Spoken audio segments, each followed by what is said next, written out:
ठीक है मैडम, आप ही बता दें, इतनी टफ ट्रेनिंग, इतनी टफ जॉब, उसके बाद लाइफ में कोई और चीज़ मुश्किल लगती है कि सारी चीज़ें बस आसान आसान हो जाती हैं?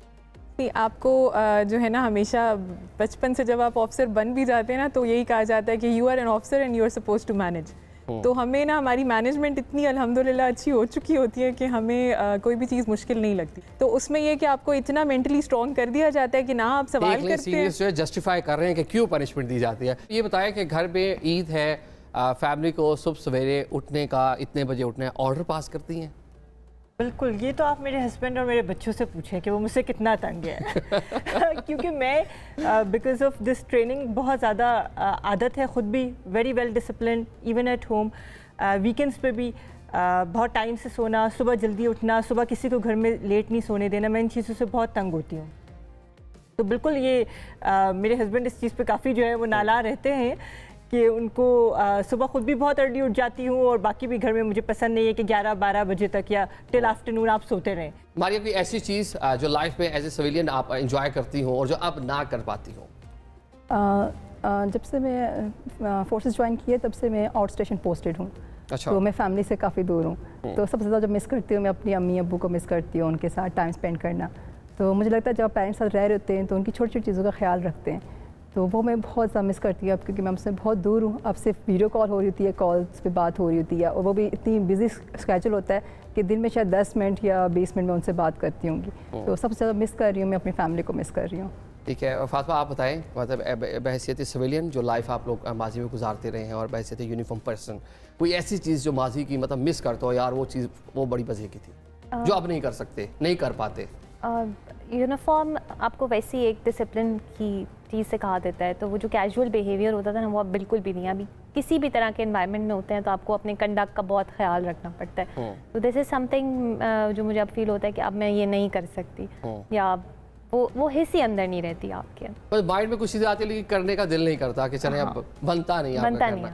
ठीक है, अच्छा ये बताएं कि आपने जो अफवाज पाकिस्तान से रिलेटेड जो ड्रामाज बने हैं उनको देखा होगा डेफिनेटली आपने, कोई उसके कैरेक्टर्स याद है कि कौन सा कैरेक्टर ऐसा था जो अभी भी दिमाग में हो, जिसको देख के उस टाइम पे कोई मोटिवेशन मिली हो? मैडम, जैसे मैंने बताया था आपको कि एक तो हमने पायलट ऑफिसर राशिद मिन्हास पे जो ड्रामा देखा था, उससे तो मैं काफ़ी ज़्यादा इंस्पायर हुई थी कि जिस तरह उन्होंने मतलब दुश्मन के हदूद में जहाज़ को जाने से रोका था और अपनी जान जो है दे दी, कुर्बान की थी। तो सबसे बड़ी मोटिवेशन तो उससे थी। लेकिन एक और ड्रामा जो अल्फा ब्रावो चार्ली, वो देखा था। खदीजा ने बताया आपके भाई वहाँ परफॉर्म कर चुके हैं, मतलब वहाँ जाके जो सर्विसेज हैं वो दे चुके हैं, तो आप ड्रामाज देखे हैं आपने भी? अल्फा ब्रावो चार्ली था, बाकी जिस तरह? बिल्कुल, अल्फा ब्रावो चार्ली भी देखा है, वो तो एक लेजेंडरी ड्रामा है। इसके अलावा सिनफेहान देखा है, और सिनफेहान के साथ हमारी बड़ी इंटरेस्टिंग मेमोरी है कि जब वो ड्रामा ब्रॉडकास्ट हुआ था, हमारी PMA में ट्रेनिंग उस वक्त स्टार्ट हुई थी and we were not allowed to watch that drama. तो आफ्टर पासिंग आउट हमने वो ड्रामा देखा था। अच्छा, उसी टाइम पीरियड में वो शूट हुआ? बिल्कुल। ठीक है, आपने भी देखा मारिया ड्रामा सिनफेहान? सेम जो मैडम खदीजा का है, उस टाइम पे हमारी भी ट्रेनिंग चल रही थी, तो we were not allowed to watch. तो फिर बाद में हमने उसको देखा था और बहुत रिलेट कर रहे थे हम हर मतलब शूट होता हुआ आपने खुद से देखा उसको? नहीं, वो तो PMA में हो रहा था। ओके। तो हम PNA में थे। ओके। लेकिन उस टाइम पे हम भी ट्रेनिंग पे ही थे। ठीक है मैडम, आप जो ड्रामाज हमने बहुत सारे अपनी अफवाज को ट्रिब्यूट पेश करने के लिए, उनकी खिदमत जो है उसको सराहने के लिए हमने बहुत सारे ड्रामाज बनाए, तो उस पर कौन सा ड्रामा आपको अच्छा लगा, कोई कैरेक्टर कोई याद आता हो या उसको देखकर कोई मोटिवेशन मिली हो? मैंने एक ड्रामा, उसका नाम मुझे नहीं याद, लेकिन वो जनरल निगार की लाइफ पे बना हुआ है जिसमें माहिरा खान है। एक थी निगार, आई थिंक। यस, बिल्कुल। And that was a wonderful drama जो मैंने बहुत ज़्यादा उनकी ज़िंदगी की और उनकी जो मुश्किलात, उनका जो चैलेंज, उनका एक्सपीरियंस, उनका career, and what an iron lady she is. And इसी तरह से मैंने उनकी पहले मैंने उनकी एक लाइव एड्रेस अटेंड किया था, और उसके बाद फिर मुझे वो ड्रामा भी देखने का इत्तेफाक हुआ।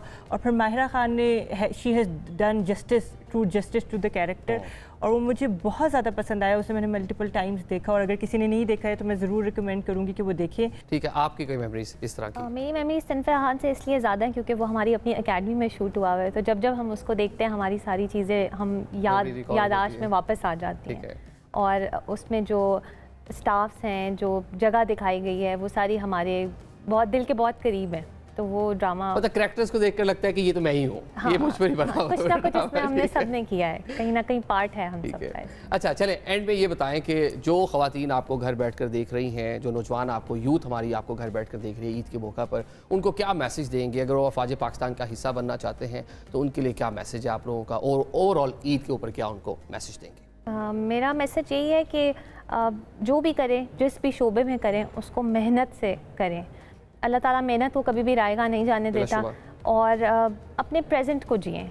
पास्ट की फ़िक्र छोड़ दें, फ्यूचर की फ़िक्र ना करें, प्रेजेंट को जितना अच्छा बना सकते हैं, क्योंकि जो अभी आपके पास है उसका कंट्रोल है आपके पास, तो बस वो अच्छी तरह प्रेजेंट अच्छा होगा तो होपफुली फ्यूचर भी आप Hopefully लोग उसको future अच्छा अच्छा सिक्योर कर लेंगे। मैडम क्या मैसेज देंगी?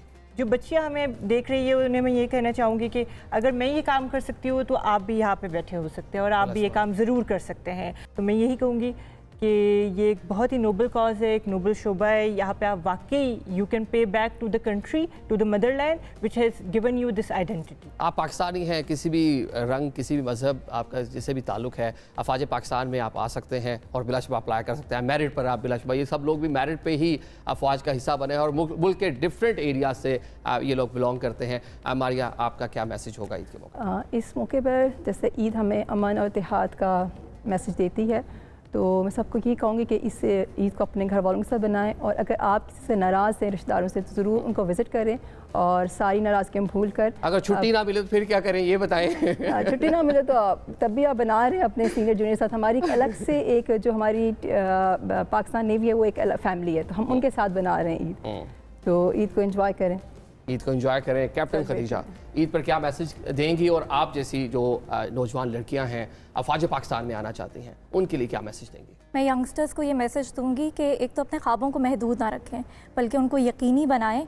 और आज जो है ख़वातीन हर फील्ड में मर्दों के शाना बशाना काम कर रही हैं, और पाक फ़ौज वो इदारा है कि जो ना सिर्फ आपको मौक़े फ़राहम करता है बल्कि मतलब ख़वातीन को बड़ा एम्पावर भी करता है।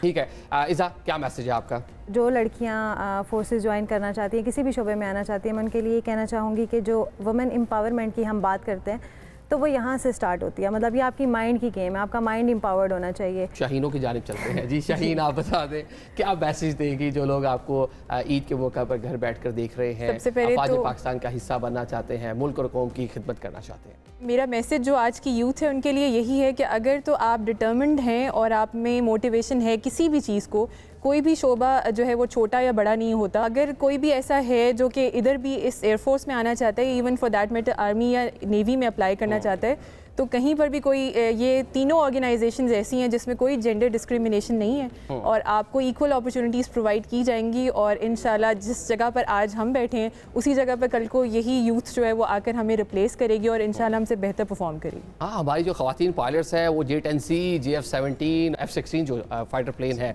वो भी उड़ा रही हैं और दुनिया में अपनी धाक बैठा चुकी हैं। आप तमाम आयरन लेडीज़ का इस प्रोग्राम में शिरकत के लिए हम शुक्रिया अदा करेंगे।